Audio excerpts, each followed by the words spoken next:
Grow app में shares कैसे खरीदते हैं, कैसे बेचते हैं, शेयर्स खरीदने के लिए ग्रो ऐप में पैसा कैसे ऐड करते हैं और प्रॉफिट कमाने के बाद उस पैसे को ग्रो ऐप से अपने बैंक अकाउंट में कैसे ट्रांसफर करते हैं। और साथ ही मैं आपको ग्रो ऐप को यूज करने का तरीका सिखाऊंगी ताकि आप अच्छी कंपनी के शेयर्स में इन्वेस्ट कर सकें और मोटा पैसा छापें। पहले मैंने ग्रो ऐप खोल ली। सबसे ऊपर सर्च का आइकन दिखेगा और साइड में आपकी प्रोफाइल का आइकन दिखेगा। सबसे पहले हम निफ्टी 50 और बैंक निफ्टी को समझेंगे। निफ्टी 50 में हमारे देश की जो 50 बड़ी बड़ी कंपनीज होती हैं उनके शेयर्स होते हैं।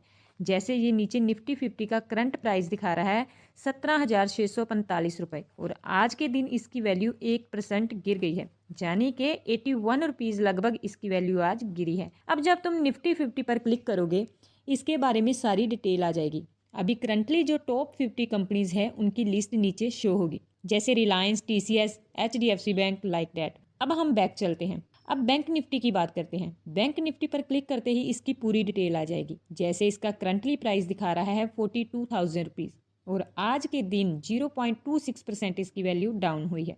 बैंक निफ्टी में जो हमारे टॉप 12 बैंक होते हैं उनके शेयर्स होते हैं। जैसे सी और पर क्लिक करोगे तो HDFC bank, ICICI bank, SBI, Kotak Mahindra bank, ऐसे टॉप के 12 बैंक्स के शेयर दिखाई। अब आपका सवाल ये होगा कि निफ्टी 50 और बैंक निफ्टी को देखकर पता क्या लगाया जाता है।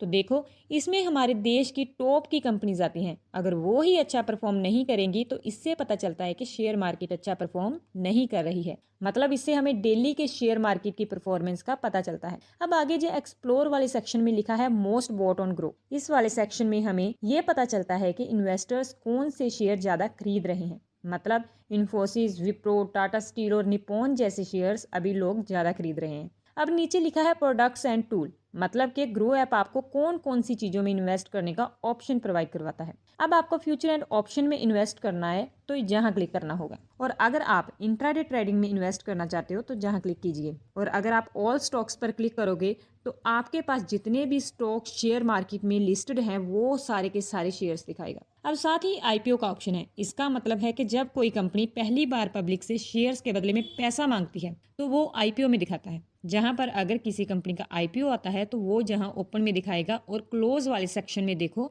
एवलॉन टेक्नोलॉजी का नाम दिखा रहा है, मतलब कि अभी जल्दी ही इस कंपनी का IPO बंद हुआ है। और नीचे अपकमिंग में आने वाले IPOs के बारे में देख सकते हो, जैसे जहां मामाअर्थ, गो डिजिट, गो एयर जैसी फेमस कंपनीज है उनके IPO आने वाला है। जब इनके IPO की डेट अनाउंस होगी वो ओपन वाले सेक्शन में आ जाएगा, जहां से आप IPO में इन्वेस्ट करने के लिए अप्लाई कर सकते हो। अब नीचे आपको गेनर्स और लूजर्स वाला ऑप्शन मिलेगा।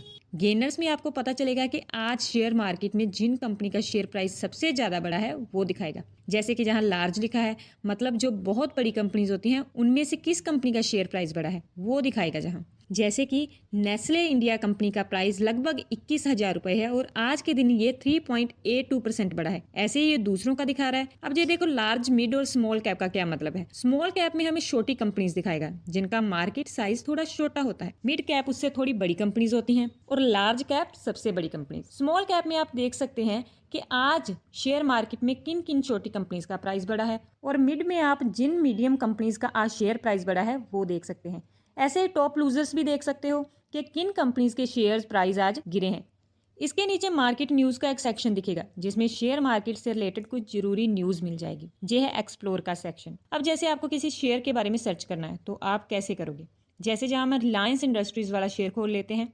रिलायंस एक बहुत बड़ी कंपनी है जहां सबसे ऊपर आपको इसका करंट प्राइस दिखाएगा जो है 2370 रुपये, और आज के दिन इसकी वैल्यू लगभग 0.61% बढ़ी है, मतलब लगभग 14 रुपये उसका शेयर प्राइस बढ़ा है। अब 1 डे के साथ 1 वीक का ऑप्शन है। अब जहां क्लिक करोगे तो कंपनी के एक हफ्ते की परफॉर्मेंस को दिखाएगा। ऐसे ही एक मंथ का भी देख सकते हो, जहां देखो एक महीने में लगभग 7% इसकी वैल्यू बढ़ी है। और इसी तरह एक साल का देखो तो जहां कुछ अच्छा परफॉर्म नहीं किया है कंपनी ने, लगभग 6.43% इसकी वैल्यू गिरी है। इसीलिए बोलते हैं कि जब भी शेयर्स खरीदो लंबे टाइम के लिए खरीदो, मतलब 10 साल के करीब। अब जहां 5 साल पर क्लिक करोगे तो देखो लगभग 154% इसकी वैल्यू बढ़ी है, यानी कि लगभग 1400 रुपये शेयर्स की वैल्यू बढ़ी है। अब ऑल पर क्लिक करके देखोगे तो लगभग 4470 रुपये इसकी वैल्यू बढ़ गई है। आप जहां पर क्लिक करके देखोगे तो जहां पर ईयर वाइज इसकी वैल्यू भी दिखा रहा है। अब जहां हम सबसे पीछे जाते हैं और 2002 में इसका शेयर प्राइस था लगभग 51 रुपये और अब लगभग 2300 रुपये हो गया है। सोचो कितना प्रॉफिट है। सोचो अगर आज से 20-22 साल पहले किसी ने इस कंपनी में सिर्फ 500 रुपए लगाए होते तो आज उसकी वैल्यू लगभग 23,000 रुपए होती, और अगर किसी ने उस टाइम 10,000 शेयर खरीदे होते तो वो आदमी तो आज करोड़पति होता भाई। बस मतलब यही है कि इस टाइमलाइन की हेल्प से आप कंपनी की पास्ट परफॉर्मेंस से लेकर उसकी करंट परफॉर्मेंस तक का पता लगा सकते हैं। अब जहाँ कोने में लिखा है ऑयल, गैस एंड फ्यूल, इसका मतलब है कि ये कंपनी किस कैटेगरी की है। जैसे जहां मैं आपको कोलगेट का शेयर दिखाती हूँ तो जहां देखोगे पर्सनल प्रोडक्ट लिखा है, मतलब ये डेली यूज होने वाली चीज है, इसलिए इसकी कैटेगरी पर्सनल प्रोडक्ट दिखा रहा है। अब आपको कैटेगरी समझ आ गई होगी। अब हम वापस से रिलायंस वाले शेयर पर चलते हैं। इसके नीचे है ओवरव्यू। ओवरव्यू में आप देख सकते हो कि परफॉर्मेंस लिखा है, मतलब कि आज के दिन इस कंपनी के शेयर्स की वैल्यू कितनी बड़ी है वो आपको 2 डेज हाई में दिखाएगा, और आज के दिन इस शेयर की वैल्यू सबसे ज्यादा कितनी कम हुई है वो हमें 2 डेज लो में दिखाएगा। इसी तरह हम 52 वीक्स यानी कि 1 साल तक का देख सकते हैं कि 1 साल में इस शेयर की वैल्यू कितनी बड़ी है, वो हम 52 वीक हाई में देख सकते हैं, और कम कितनी हुई है वो हम यहाँ देख सकते हैं। अब आगे इसके नीचे हमें मार्केट डेप्थ का सेक्शन मिलेगा। यहाँ लिखा है बाय ऑर्डर्स और सेल ऑर्डर्स, मतलब कि आज के दिन कितने % बायर्स इस शेयर को खरीदना चाहते हैं, और आज के दिन कितने % इन्वेस्टर्स इस शेयर को बेचना चाहते हैं, और किस वैल्यू पर बेचना चाहते हैं वो हमें आज ऐसे 2371 रुपए पर लगभग 600 लोग इस शेयर को बेचना चाहते हैं। और यहाँ देख सकते हो कि लगभग 30% इन्वेस्टर्स इस शेयर को खरीदना चाहते हैं। वो किस प्राइस पर खरीदना चाहते हैं वो भी हमें यहाँ पता चल रहा है, जैसे 2370 रुपए में इतने लोग खरीदना चाहते हैं, और नीचे टोटल क्वांटिटी भी दिखा रहा है कि लगभग कितनी क्वांटिटी लोग खरीदना चाहते हैं, और यहाँ लगभग कितनी क्वांटिटी लोग बेचना चाहते हैं। अब थोड़ा और नीचे आओगे तो यहाँ एक्सपर्ट रेटिंग लिखा होगा, मतलब कि एक्सपर्ट्स का क्या मानना है, यानी कि 84% एक्सपर्ट्स के हिसाब से हमें इस कंपनी के शेयर्स खरीदने चाहिए, जबकि 10% एक्सपर्ट्स के हिसाब से जिनके पास ये शेयर हैं वो शेयर्स को ना बेचे। उनके कहने का मतलब है कि इनकी वैल्यू आगे और बढ़ेगी, और 6% एक्सपर्ट्स का कहना है कि आप इस शेयर्स को बेच दो। तो आप समझे कि इस पोर्शन में हमें एक्सपर्ट्स का व्यू दिखाया जाता है। अब नीचे फंडामेंटल का सेक्शन मिलेगा। इससे हमें यह पता चलता है कि कंपनी इन्वेस्ट करने लायक है या नहीं। अगर हम पैसे लगाएं क्या हमारे पैसे बढ़ेंगे भी या नहीं, मतलब क्या आपको ये शेयर्स खरीदने चाहिए या नहीं, ये डिसीजन डिपेंड करता है फंडामेंटल एनालिसिस पर। ये एक बहुत ही इंपॉर्टेंट पार्ट है शेयर्स खरीदने से पहले, इसलिए हमें ये एनालिसिस जरूर कर लेना चाहिए। अब नीचे आएंगे तो फाइनेंशियल्स का पोर्शन मिलेगा, जहाँ से हम पिछले कुछ सालों में कितनी कमाई हुई है वो देख सकते हैं। इसी तरह हम प्रॉफिट भी देख सकते हैं कि रेवेन्यू में से एक्सपेंसिव लेस करने के बाद कंपनी के पास कितना प्रॉफिट बचा है, जहाँ से हम कंपनी की नेट वर्थ भी देख सकते हैं कि कंपनी बड़ी हो रही है या नहीं। अब इसके नीचे अबाउट कंपनी का ऑप्शन है। अब आप इस पोर्शन पर क्लिक करोगे तो कंपनी की डिटेल्स आपके सामने आ जाएगी, जैसे रिलायंस इंडस्ट्रीज़ का CEO कौन है वो लिखा है, और ये कंपनी कब से है वो लिखी है, और इस रिलायंस इंडस्ट्रीज़ के अंदर जो जो कंपनीज आती हैं, जो जो उनके प्रोडक्ट्स हैं उनके बारे में जानकारी होगी। नीचे आता है शेयर होल्डिंग पैटर्न। अब इसमें आप ये देख सकते हैं कि प्रमोटर्स के पास, मतलब जो कंपनी चला रहा है, मतलब फाउंडर है जिन्होंने कंपनी खोली है, उनके पास कितने शेयर्स हैं। इसके बाद फॉरेन इंस्टीट्यूशंस के पास भी 23.43% शेयर्स हैं। फॉरेन इंस्टीट्यूशंस में प्रोफेशनल इन्वेस्टर्स आते हैं जिनका काम ही इन्वेस्ट करने का होता है, और जिस कंपनी में फॉरेन इंस्टीट्यूशंस का शेयर होल्डिंग पैटर्न ज़्यादा होना तो समझ जाना कि वो कंपनी बहुत अच्छी है। ऐसे ही आगे रिटेल के ऑप्शन में दिखा रहा है 11.64%, मतलब कि हम जैसे जो इन्वेस्टर्स हैं उनके शेयर्स कितने हैं इस कंपनी में। अब आगे है अदर डोमेस्टिक इंस्टीट्यूशंस, इसके 8.63% शेयर्स हैं, ये भी प्रोफेशनल इन्वेस्टर्स ही होते हैं। इसके अलावा इसमें 5.81% म्यूचुअल फंड्स का पैसा भी लगा हुआ है, यानी कि जिन लोगों ने म्यूचुअल फंड में पैसा लगाया था उनके एजेंट्स ने इस कंपनी के शेयर्स भी खरीदे हैं। सो शेयर होल्डिंग पैटर्न से हमें यही पता चलता है कि किसके पास कितने शेयर्स हैं। अब नीचे है टॉप म्यूचुअल फंड्स इन्वेस्टेड, यानी कि ये जो 5.81% वाला पैसा इसमें लगा हुआ है ना, वो आखिर कौन से म्यूचुअल फंड्स हैं जिन्होंने इसमें पैसा लगाया है। इसमें जैसे ICICI, HDFC, आदित्य बिरला जैसे म्यूचुअल फंड्स ने इन्वेस्ट कर रखा है। अब नीचे आते हैं, नीचे है सिमिलर स्टॉक्स, मतलब कि रिलायंस इंडस्ट्री जैसी और कंपनीज के जो शेयर्स हैं वो हमें जहाँ दिखाएगा। अब ऊपर ओवरव्यू के साथ न्यूज़ वाला सेक्शन है, तो इस पर क्लिक करने पर इस शेयर से रिलेटेड जो भी न्यूज़ होगी वो दिखाएगा। अब साथ में इवेंट का ऑप्शन है, इसमें शेयर से रिलेटेड जो जो चीज़ें हुई है, जैसे कि बोनस राइट्स वाला कॉलम, मतलब कि इस कंपनी ने अगर कोई बोनस इशू किया है वो दिखाएगा, अगर कोई डिविडेंड दिए हैं कंपनी ने, अगर कोई भी अनाउंसमेंट होगी वो सब यहाँ दिखाएगा। अब आगे आएगा F&O। F&O का मतलब आप यहाँ से फ्यूचर एंड ऑप्शंस में इन्वेस्ट कर सकते हो। अब हम देखेंगे ग्रो ऐप से शेयर कैसे खरीदते हैं। ग्रो ऐप में शेयर खरीदने के लिए सबसे पहले पैसे ऐड करने, कम से कम आपको 100 रुपए तो ऐड करने ही होंगे, क्योंकि 100 रुपए से कम आप इसमें ऐड नहीं कर सकते। अब नीचे बाय डिफॉल्ट नेट बैंकिंग का ऑप्शन मिलेगा, लेकिन मुझे नेट बैंकिंग से नहीं UPI से पैसे ऐड करने हैं, तो मैं यहाँ एरो पर क्लिक करती हूँ, जहाँ पेमेंट ऐड करने के लिए ऑप्शंस खुल जाएंगे। तो मैं अपनी पेटीएम की UPI ID से पैसे ऐड करना चाहती हूँ। अब मैं ऐड 100 पर क्लिक कर दूंगी। अब लोडिंग होगी। अब जैसे ही मैं अपना पेटीएम खोलूंगी, अब जहाँ पर उस पेमेंट का ऑप्शन दिखाएगा, मैं जहाँ क्लिक करके पेमेंट कर दूंगी। पेमेंट कंप्लीट होते ही यहाँ पर पेमेंट सक्सेसफुल लिखा आ जाएगा और मेरे पैसे ऐड हो जाएंगे। अब वापस मैं अपनी प्रोफाइल पर खोलकर दिखाती हूँ, तो यहाँ देखिए 1119 से अब 1219 हो गए। अब मैं आपको शेयर खरीद कर दिखाती हूँ। जैसे मुझे डाबर का शेयर खरीदना है, तो मैं जहाँ डाबर सर्च करती हूँ और वो डाबर कंपनी का शेयर यहाँ दिखाएगा। अब मैं बाय वाले ऑप्शन पर क्लिक करूंगी।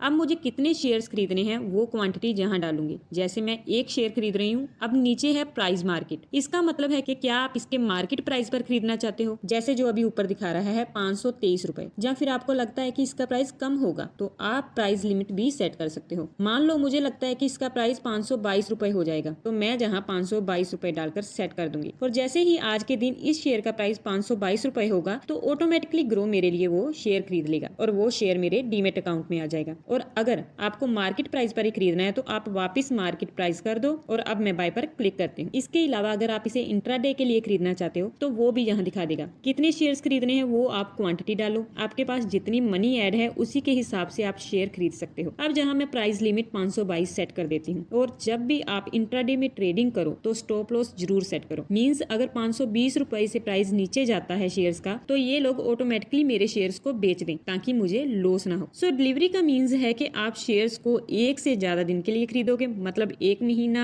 1 साल, 2 साल, 5 साल। लेकिन अगर आपको शेयर आज ही खरीदना है और आज ही बेचना है, तो वो इंट्राडे में आता है। अगर आप नए हो तो मैं सजेस्ट करूंगी कि आप अभी डिलीवरी में ही शेयर खरीदना। अभी मैं इसे यहाँ डिलीवरी पर ही रहने देती हूँ। अब मैं आपको एक शेयर खरीद के दिखाती हूँ। बाय पर क्लिक करते ही आप शेयर खरीद लोगे और ऑर्डर डिटेल में आपको इस ऑर्डर से रिलेटेड सारी डिटेल्स मिल जाएंगी। अब मैं आपको जल्दी से निपॉन का शेयर भी खरीद कर दिखा देती हूँ। अब मैं क्वांटिटी डालकर नीचे प्राइस सेट कर दूंगी और बाय पर क्लिक करूंगी। आपको आपके खरीदे हुए शेयर्स होल्डिंग में दिखा देगा। ये देख सकते हो जो हमने निपॉन का शेयर खरीदा है। अब मान लो हमें ये शेयर बेचना है, तो हमें अब सेल पर क्लिक करना है। अब आपको जहां भी क्वांटिटी डालनी है कि आपको कितनी क्वांटिटी शेयर्स की सेल करनी है। तो मैंने निपॉन का 1 ही शेयर खरीदा था, तो जहां शेयर्स अवेलेबल में टोटल क्वांटिटी 1 दिखा रहा है, क्योंकि मैंने 1 ही शेयर्स खरीदा था। और मैं जहां क्वांटिटी 1 डालती हूँ और अब नीचे आपको प्राइस डालना है कि क्या आप मार्केट प्राइस पर ही बेचना चाहते हो या फिर प्राइस लिमिट सेट करके कि आपके हिसाब से इस शेयर का प्राइस बढ़ेगा। तो मैं इसे 28 रुपए 11 पैसे पर बेचना चाहती हूँ और मैंने सेल पर क्लिक कर दिया। अब ये हो गया ऑर्डर प्लेस, लेकिन अभी ये बिका नहीं है। अब जब इसका प्राइस 18 रुपए 11 पैसे होगा, ये बिक जाएगा। आज हमने जितने भी शेयर्स खरीदे या बेचे वो सारी डिटेल्स हमें ऑर्डर्स वाले ऑप्शन में मिल जाएगी। जैसे हमने डाबर का शेयर खरीदा था वो जहाँ दिखा रहा है, ऐसे निपॉन इंडिया का भी दिखा रहा है। लेकिन हमने जो निपॉन इंडिया का शेयर बेचा है वो अभी तक सक्सेसफुल नहीं हुआ, क्योंकि हमने प्राइस लिमिट सेट की थी। लेकिन अभी इसकी वैल्यू 28.09 पैसे चल रही है। अब मैं जहाँ क्लिक करके अपने इस ऑर्डर को मॉडिफाई भी कर सकती हूँ। अब वापस से मैं इसे 28 रुपए 10 पैसे कर देती हूँ और मॉडिफाई सेल करते हैं। जब इसे 28 रुपए 10 पैसे पर खरीदने वाले बायर्स आ जाएंगे, ये शेयर बिक जाएगा। अब ये शेयर बिक गया। अब इस शेयर के बिकने के बाद जो आपको प्रॉफिट होगा वो आपको जहाँ दिखाएगा। जहाँ एक बात ध्यान देना कि जब भी आप कोई शेयर बेचते हो तो 80% पैसा आपको तभी मिल जाता है, लेकिन 20% पैसा आपको 48 घंटे में देते हैं। अब मान लो मैंने शेयर सस्ते में खरीद कर महंगे में बेच दिया और प्रॉफिट कमाया, तो अब मैं वो प्रॉफिट ग्रो ऐप से अपने बैंक में कैसे भेजूंगी? इसके लिए आप अपनी प्रोफाइल पर जाइए। आपको जहाँ आपके जितने भी पैसे हैं वो दिखाएगा। अब आप इस पर क्लिक करेंगे तो क्लिक करते ही ऑप्शन मिलेगा विड्रॉ का, कि आप कितने पैसे यहाँ से विड्रॉ कर सकते हो, वो जहाँ दिखाएगा। जैसे कि मैंने आपको बताया था कि 80% पैसे ही आप विड्रॉ कर सकते हो और 20% आप 48 घंटे बाद ट्रांसफर कर सकते हो। जब मैं विड्रॉ वाले ऑप्शन पर क्लिक करूंगी, अब जहाँ अवेलेबल बैलेंस दिखा रहा है कि आप कितने पैसे निकाल सकते हो। अब मैं 100 रुपए आपको अपने बैंक में भेज कर दिखाती हूँ। अब 100 रुपीज डालकर मैं विड्रॉ पर क्लिक कर दूंगी। ऐसा करते ही ये मुझसे मेरा पिन मांगेगा। मैंने जहाँ अपना फिंगरप्रिंट लगाया और ये विड्रॉ की रिक्वेस्ट प्लेस हो गई। अब थोड़ी देर में ये 100 रुपए मेरे अकाउंट में आ जाएंगे। इसके अलावा आप जहाँ ऑल ऑर्डर्स पर क्लिक करोगे तो जहाँ आपने जितने भी शेयर्स खरीदे या बेचे हैं उनकी डिटेल मिल जाएगी। नीचे बैंक डिटेल का ऑप्शन है, इसमें आपने जो बैंक अकाउंट ग्रो ऐप से लिंक किया है ना वो दिखा देगा। अगर आपको कोई और बैंक अकाउंट लिंक करना है तो आप जहाँ ऐड अनदर बैंक पर क्लिक करोगे और इसके बाद जहाँ बैंक सिलेक्ट करके अपनी डिटेल भर देना और अपना दूसरा बैंक ऐड कर लेना। अब नीचे है कस्टमर सपोर्ट, मतलब कि अगर आपको ग्रो ऐप में कोई भी प्रॉब्लम आ रही है और आपको ग्रो ऐप के कस्टमर सपोर्ट से बात करनी है तो आप यहाँ पर क्लिक कर सकते हो। अब नीचे आपको रिपोर्ट का ऑप्शन मिल जाएगा, तो जहाँ से आप अपनी टेक्स्ट फाइलिंग के लिए रिपोर्ट्स को डाउनलोड कर सकते हो और जहाँ से आप अपनी प्रॉफिट एंड लॉस रिपोर्ट को भी डाउनलोड कर सकते हो और भी बहुत सारे ऑप्शन मिल जाएंगे आप। अब जो ऊपर आपको सेटिंग का ऑप्शन मिलेगा जहाँ से आप डार्क मोड ऑन ऑफ कर सकते हो, नोटिफिकेशंस को भी मैनेज कर सकते हो, ग्रो ऐप का यहाँ से पासवर्ड चेंज कर सकते हो और पिन भी बदल सकते हो। और अगर आपको अपनी आईडी इस फोन से लॉग आउट करनी है तो वो लॉग आउट भी कर सकते हो। और ये थी आज की सारी फुल इन्फॉर्मेशन ग्रो ऐप के बारे में। आई होप आपको ये वीडियो पसंद आई होगी और जाते जाते लाइक, सब्सक्राइब और शेयर जरूर कीजिए।